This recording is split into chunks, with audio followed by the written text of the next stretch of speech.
He's being overly sensitive. My mother-in-law's dismissive laugh crackled over the phone line. Besides, Sophia's first runway show is a once-in-a-lifetime experience. I wasn't going to miss it for a little fever.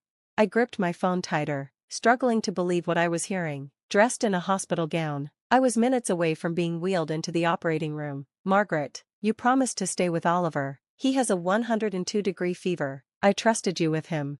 Oh, Natalie, don't exaggerate, she replied, her voice layered with background noise, cheering. Camera clicks. A runway show in full swing. He's 6, not a baby. I left him with snacks, and his tablets fully charged. Sophia needs me right now. This is her moment.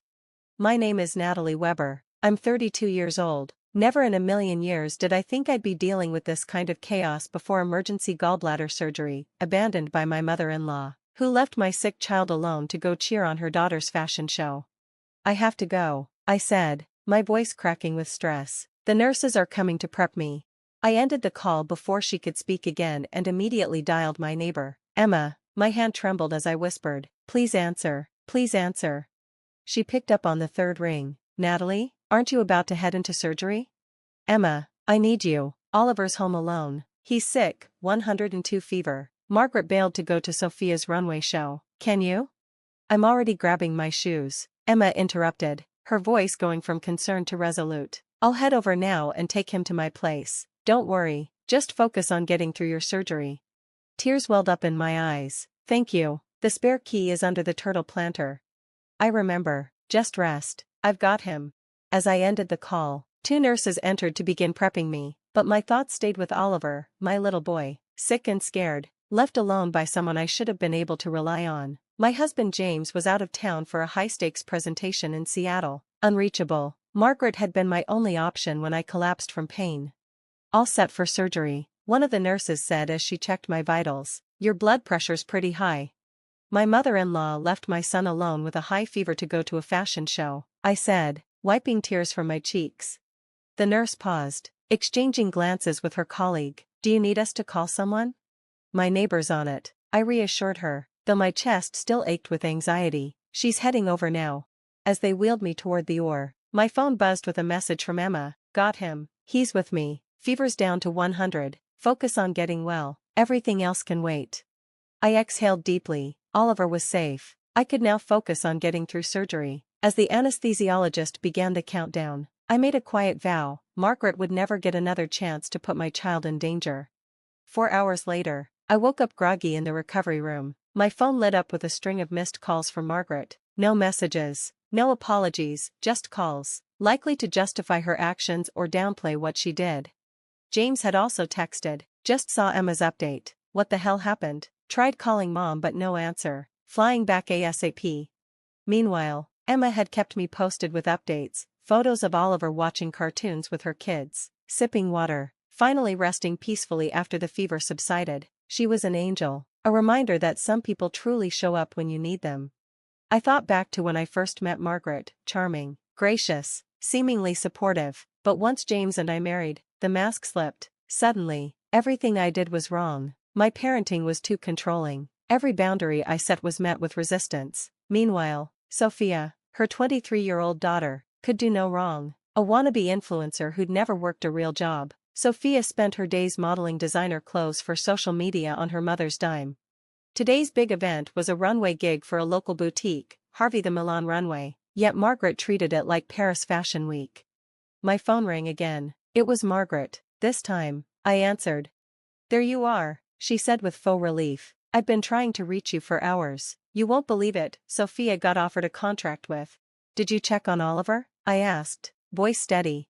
Oh, come on, she scoffed. He's fine. I told you. He was being overly dramatic. But Sophia. Margaret, I cut her off. Sharper now. You left a 6-year-old child, sick with a high fever, alone. He could have had a seizure. Anything could have happened. You're blowing this out of proportion, Natalie. Honestly, the drama in this family, Oliver clearly gets it from you. James was never this needy as a child.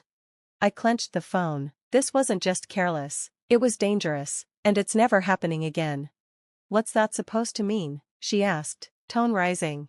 It means you're done. You'll never be alone with Oliver again. That trust is gone. You can't do that. I'm his grandmother. I have rights. You forfeited those rights the moment you prioritized a fashion show over his well-being. I replied coldly, I need to rest, goodbye. I hung up before she could protest and blocked her number. My body ached, but my conscience was clear. James messaged, got on an earlier flight, landing in 3 hours. We need to talk about Mom. Yes, we definitely did. When James arrived, he looked worn out, his business attire rumpled, face drawn with stress. He dropped into the chair beside my bed. I don't understand how she could do this, he said, voice low. I've been replaying it the whole flight. Before I could speak, my phone vibrated with a new text from Emma. Heads up, your MIL just showed up here, demanding to see Oliver. I told her to leave or I'd call the cops. She's headed your way. I handed James my phone, his jaw tightened. She's lost it, he muttered. Right then, Margaret barged into the hospital room with Sophia in tow, arms crossed, face twisted in annoyance. This is insane, she barked. Emma wouldn't let me see my grandson and even threatened to call the police. Good, James snapped, rising to face her, because what you did was outrageous. Margaret's face flushed. Not you too. I expected Natalie to overreact, but you're my son.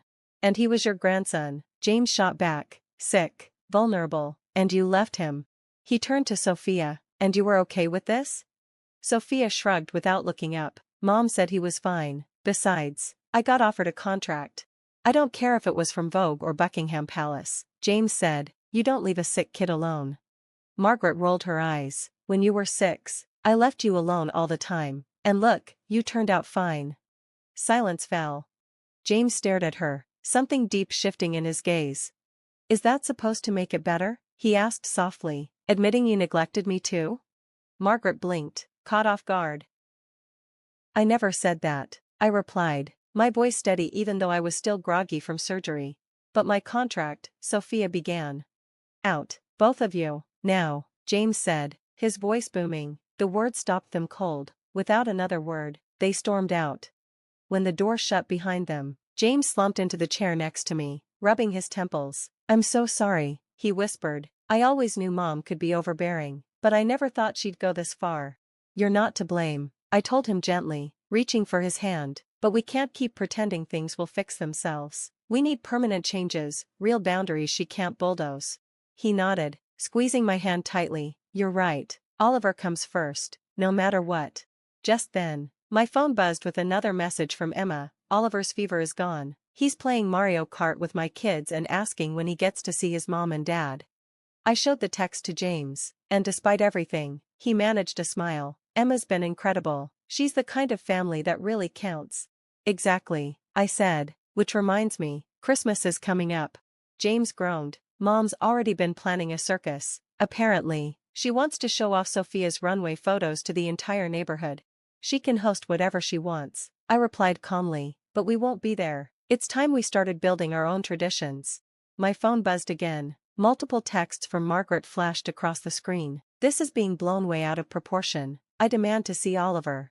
Sophia is heartbroken. You've ruined everything.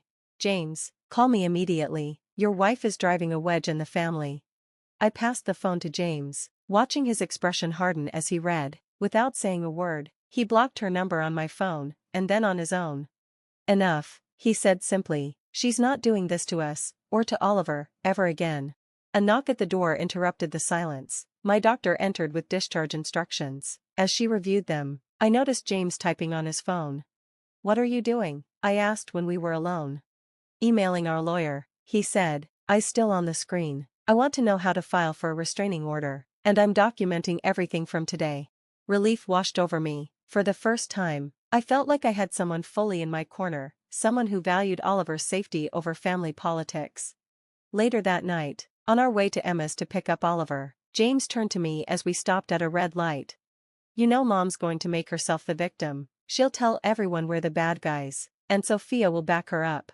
Let her, I replied, surprising myself with how little I cared. If someone thinks leaving a sick child alone is excusable, they're not people I want in our lives anyway.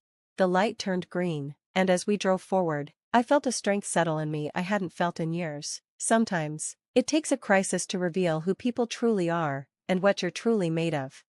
Margaret had finally shown us her true nature. But I had found something more important, my voice, my strength. And this wasn't the end. It was a beginning. A month passed, and Margaret hadn't let up. Just as we expected, she unleashed a full-blown social media campaign, crying about being cut off, lamenting grandparent alienation, and fishing for sympathy. But she didn't count on Emma. One morning, Emma marched over, phone in hand. "I've had enough," she said. She posted everything to our neighborhood's Facebook group, the very group where Margaret had been spinning her false narrative. Emma laid it all out, screenshots of texts, a timeline of events, and the truth about how Margaret had abandoned Oliver. The backlash was immediate and fierce. Margaret's image as the sweet, loving grandma disintegrated overnight. Who leaves a sick child alone? She's out of the garden club, and she dared to guilt-trip the parents? Shameful. Margaret's response was pure drama. She showed up at our house, mascara streaking down her cheeks. "You've destroyed everything," she wailed. "The garden club was my life. Sophia's contract is hanging by a thread because the boutique saw those posts." James stepped in from the kitchen, calm but resolute. "You destroyed it yourself, Mom, no one else. You've turned my own grandson against me," she cried. "Sophia's career is ruined because of you." "No," I said, my voice even. "Oliver isn't against you, he's protected from you. There's a big difference." Margaret scoffed. "He needs people he can trust. He needs his grandmother." "And you broke that trust," James replied, "when you chose a runway over your grandson's health." Sophia emerged behind Margaret, seething. This was my moment, and now I'd been dropped by everyone. I looked at them, feeling strangely at peace. The damage they'd done was clear, so were the consequences.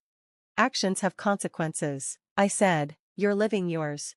Margaret's eyes narrowed. "This isn't over. I'll take you to court for visitation." James raised an eyebrow. "Actually, it is over. You'll find cease and desist papers in your mailbox." They turned and stormed off. "You really filed that paperwork?" I asked. James nodded. "After what Emma told me, I had no choice." "What did she say?" "Yesterday, Mom tried to pick up Oliver from school, claimed she had our permission. Emma was volunteering and stopped her." My stomach dropped. "She tried to take him?" 2 weeks later, we sat with our attorney, going over the restraining order. The school's camera footage sealed the case. The judge granted it. Margaret was now legally barred from being anywhere near Oliver. That evening, we sat on our back patio, watching Oliver play with Emma's kids. The breeze was warm, the sun low in the sky, and laughter floated through the air. "I got a call today," James said, sipping his coffee, "from my dad." My eyes widened. "Really? What did he say?" "He apologized, said he should have warned me about Mom years ago. She pulled this kind of stuff when I was a kid too, but he never had the guts to stop her."